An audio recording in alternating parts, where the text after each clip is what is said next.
Hello friend, take addiction চ্যানেলে আপনাদের স্বাগতম। তো আজকের টপিক হলো আমরা এই L298N মোটর ড্রাইভার সম্বন্ধে আমরা জানবো। A to Z আমরা আলোচনা করব। তো জানার জন্য ভিডিওটি দেখতে থাকুন এবং ভালো লাগলে অবশ্যই একটি লাইক এবং চ্যানেলটিকে সাবস্ক্রাইব করবেন। তো চলুন আমরা বোর্ডটির ওভারভিউ দেখে নিই। এখানে বোর্ডটির মেন যে কম্পোনেন্ট রয়েছে এখানে দেখতে পাচ্ছেন L298N মোটর ড্রাইভার আইসি, এটা ডুয়েল ব্রিজ আইসি। তো তারপরে রয়েছে এখানে কিছু ডায়োড, এদিকেও কিছু ডায়োড রয়েছে, দুটি ক্যাপাসিটার রয়েছে এবং একটি 7805 রেগুলেটর আইসি রয়েছে। তো আর এখানে রয়েছে একটি টার্মিনাল ব্লক, এটা মোটর 1-এর জন্য, এবং এদিকেও একটি টার্মিনাল ব্লক রয়েছে, এটা মোটর 2-র জন্য। আর সামনে রয়েছে একটি টার্মিনাল ব্লক, এখানে 12 ভোল্ট ইনপুট, এখানে গ্রাউন্ড এবং এখানে 5 ভোল্ট আউটপুট পাবেন। তো এই বোর্ডটির ওভারভিউ এরই। তো আপনার বোর্ডটির সাইজ রয়েছে এইদিকে 47 mm এবং এদিকে রয়েছে 44 mm, আর চার কোণে 4টি 3 mm করে হোল রয়েছে স্ক্রু দিয়ে কোথাও মাউন্ট করার জন্য। তো এই বোর্ডটির অপারেটিং ভোল্টেজ হলো 5 ভোল্ট টু 35 ভোল্ট।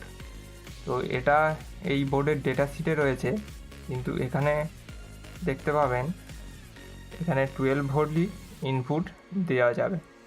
তো আপনারা এর 12 ভোল্টের বেশি কখনোই এতে ইনপুট দেবেন না। আর এর ম্যাক্সিমাম পাওয়ার হ্যান্ডেলিং রয়েছে 2 অ্যাম্পিয়ার। তো এই বোর্ডে সাধারণত স্কুল প্রজেক্ট কিংবা সায়েন্স প্রজেক্ট কিংবা টয় কার বানানোর জন্য এই বোর্ডটি ব্যবহার করা যেতে পারে। সাধারণত আরডিনো কিংবা মাইক্রোকন্ট্রোলার দিয়ে এই বোর্ড অপারেট হয়। তো আপনারা চেষ্টা করবেন এরকম ধরনের গিয়ার মোটর বা ছোটোখাটো মোটর ইউজ করতে। এই বোর্ডটা কোনো প্রফেশনাল কাজে ইউজ করা যেতে পারে না। তো চলুন আমরা নেক্সট কানেকশান দেখে নিই এবং তারপরে এর কী কোথায় কোথায় ব্যবহার করবেন আরও ভালোভাবে জেনে নেব। তো বন্ধুরা, আমরা একটি পাওয়ার সাপ্লাই নিয়েছি এবং সেটি 15 ভোল্টের পাওয়ার সাপ্লাই। তো আমাদের এখানে লাগবে 12 ভোল্ট। তো আমরা ভোল্টেজটাকে অ্যাডজাস্ট করব স্টেপ ডাউন বাক কনভার্টারটা দিয়ে। এই বাক কনভার্টারের ভিডিও অলরেডি আমাদের চ্যানেলে রয়েছে, তো আপনারা ভিজিট করে দেখতে পারেন। তো চলুন আমরা কানেকশানটা সেরে নিই। তো তার আগে আমরা মাল্টিমিটার দিয়ে চেক করে নেব।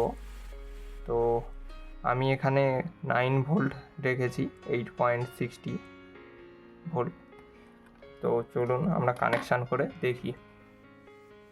তো বন্ধুরা, এখানে সম্পূর্ণ কানেকশান আমরা করে নিয়েছি। এখানে 9 ভোল্টের সাপ্লাই দিয়েছি এবং দেখতে পাচ্ছেন এখানে রেড এলইডি ইন্ডিকেটারও জ্বলছে। তো এখানে দুটি ম্যাক্সিমাম মোটর আপনারা চালাতে পারেন, এটা মোটর 1-এর জন্য এবং এটি মোটর 2-এর জন্য। তো আমরা মোটর 2-তে একটি 775 মোটর লাগিয়েছি। তো আপনারা এই 775 মোটরটা অ্যাভয়েড করবেন এই বোর্ডে। এই বোর্ড সাধারণত ছোটোখাটো মোটর বা এরকম গিয়ার মোটর অপারেটের জন্য বানানো হয়েছে। তো এখানে দেখতে পাচ্ছেন 4টি কানেক্টার দেওয়া রয়েছে এখানে। তো প্রথম দুটি কানেক্টার মোটর 1-এর জন্য এবং সেকেন্ড দুটি কানেক্টার মোটর 2-এর জন্য। আর এখানে দেখতে পাবেন এই সেকেন্ড দুটি কানেক্টারের 1 নম্বর কানেক্টারে যখন আমরা হাই অথবা 5 ভোল্ট দেব, তো মোটরটি ফরওয়ার্ড ডিরেকশানে ঘুরবে, এবং যখন আরেকটি বার কানেক্টারে আমরা লাগাবো, এটা তার অপোজিট ডিরেকশানে ঘুরছে। তো এরমভাবে আপনারা মোটরের ডিরেকশান কন্ট্রোল করতে পারেন। তো এটি সাধারণত মাইক্রোকন্ট্রোলার দিয়ে অপারেট হয়। তো এখানে দেখতে পাচ্ছেন এখানে একটি জাম্পার রয়েছে। তো এই জাম্পারটি খুলে দিলে আপনারা এখানে 5 ভোল্টার আউটপুট পাবেন না, এবং এখানে দুটি জাম্পার রয়েছে পাশাপাশি। তো এটি PWM সিগন্যাল দিয়ে আপনারা মোটরের স্পিড অ্যাডজাস্ট করতে পারবেন। তো এই হলো বোর্ডটির সম্পূর্ণ ডিটেলস। কোনো কিছু আপনাদের এক্সট্রা জানার থাকলে অবশ্যই কমেন্টে জিজ্ঞাসা করে নেবেন। তো আজকের পর্যন্তই। তো নেক্সট ভিডিওতে দেখা হচ্ছে। বাই।